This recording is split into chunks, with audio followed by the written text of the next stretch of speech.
E é nosso convidado hoje Nelson Sousa, diretor-geral da AIP. Boa tarde, doutor Nelson.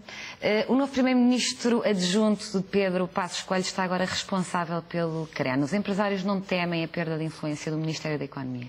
Olha, independentemente do ministro responsável, o que importa é que o CREN esteja ajustado às necessidades de desenvolvimento das empresas e que esteja a ser aplicado com a eficácia e eficiência que todos nós desejamos. Nessa perspectiva, portanto, é uma decisão de reformulação de competências a nível governativo, diria que para nós nunca é motivo de preocupação. Aquilo que importa é que, de facto, conforme eu disse, portanto, nesta fase de execução do CREN, que é uma fase final, já sabemos, que o CREN seja bem executado, seja bem encerrado, que corresponda, portanto, e que constitua ainda um último apelo, que é a última reserva que resta ao Governo e às políticas públicas em matéria de incentivo ao investimento, à internacionalização e, portanto, à qualificação dos portugueses. E, nesse sentido, portanto, é isto que esperamos. E a expectativa é positiva em relação ao trabalho que Poiás Maduro poderá fazer à frente deste desenvolvimento regional? É certamente, portanto, não nos preocupa que a gestão do CREN seja orientada também sob o ponto de vista mais global em termos políticos, porque os recursos são recursos muito importantes, são recursos que têm de ser geridos com prioridades e, como tal, também carece de alguma coordenação política. Agora, aquilo que não esperamos é que sejam também introduzidas nesta fase final da aplicação do CREN alterações de natureza operacionais que perturbem, que prejudiquem tanto a sua aplicação no terreno.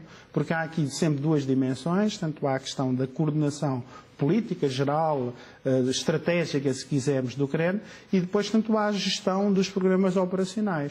Gestões, portanto, como as do programa Compete, que lida mais diretamente com as empresas, com o programa, o POPH, que lida com o potencial humano, o das infraestruturas. Esses programas devem ser, naturalmente, continuados. As suas estruturas de gestão, neste momento, não devem ficar sujeitas a grandes alterações, porque essas alterações, então, é que seriam muito menos compreensíveis na atual fase de execução do CREN. Portanto, a perda de poder de Álvaro Santos Pereira não preocupa, neste momento, os empresários? Sim, eu diria o seguinte, é que provavelmente, portanto, ainda não se sabe, porque ainda não saiu a lei orgânica do Governo que redefine as competências e a redistribuição. Diria que o mais provável é que as estruturas de coordenação, elas são três, é o Observatório do CREN e mais dois institutos cujo nome é com certeza muito pouco conhecido do vulgar cidadão, mas são dois institutos mais o Observatório que fazem a interação e a coordenação geral e a interação com Bruxelas. É natural que estes três, portanto, organismos passem para a dependência e para a tutela de quem tem a coordenação geral a nível político, ou seja, do novo ministro. Também, digamos, portanto, será expectável, e nós desejamos que assim o seja, que o acompanhamento no terreno dos instrumentos, através dos programas, através da análise dos projetos, através do pagamento dos apoios do CREN, portanto, se mantenham na órbita do Ministério da Economia. Parece-me que com grande probabilidade assim será, e se for assim não se nos oferece grandes dúvidas relativamente a esta fase de encerramento atual do CREN.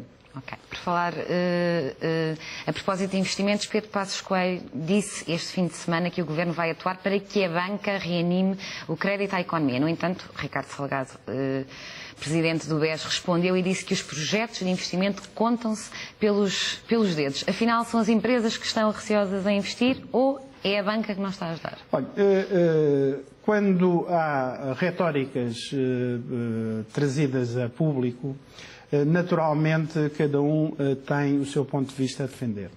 E nesta matéria, tanto a Associação Industrial Portuguesa aquilo que faz é acompanhar a situação objetivamente e falo com recurso aos dados que são apurados, coligidos e divulgados pelo Banco de Portugal.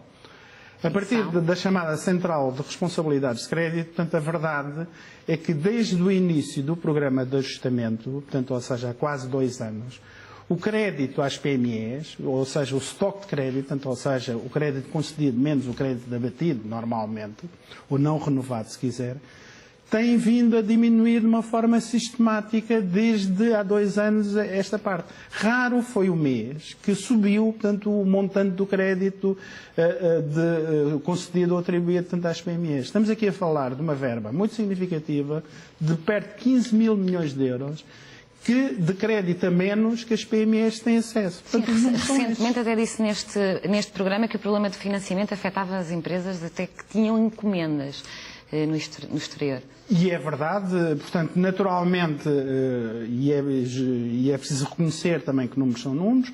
Os números relativos às empresas exportadoras são, de facto, melhores, porque o crédito, mesmo assim, tem minguado menos, digamos, para este segmento do que para o segmento mais generalizado de empresas e de empresas de micro e pequena dimensão. Isso é verdade, mas nós continuamos a constatar que existem empresas com projetos de desenvolvimento, com encomendas, portanto, firmadas, com expectativas, alguns deles até com intenção e vontade de investir e de renovar o seu parque produtivo para melhor poder responder às solicitações dos mercados e que defrontam-se com dificuldades muito grandes em matéria de financiamento.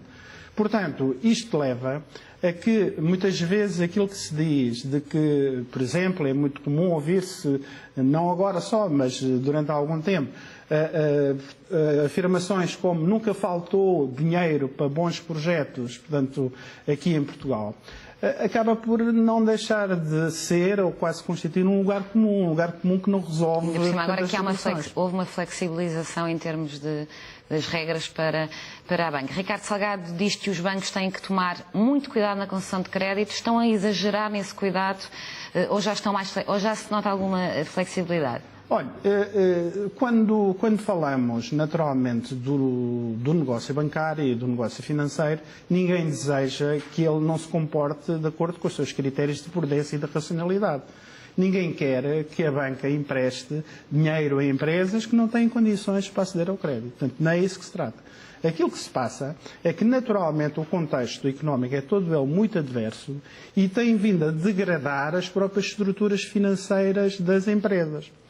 Mas aqui a banca tem contado com um instrumento público, através do sistema de garantia mútua, que tem feito com que o Estado partilhe metade do risco, naturalmente acrescido, com que, digamos, a banca se defronta nos seus pedidos de financiamento. Portanto, isto tem de dar resultado, porque senão nós vamos ter aqui, se quiser, uma menor eficiência na utilização de alguns esquemas de apoio público que têm sido aplicados, digamos, para o próprio crescimento. Muito obrigada pela sua presença aqui em estúdio mais uma vez. Foram os negócios do dia. Fique agora com a Hora Record. Nós voltamos amanhã às 17. Boa tarde. Até amanhã.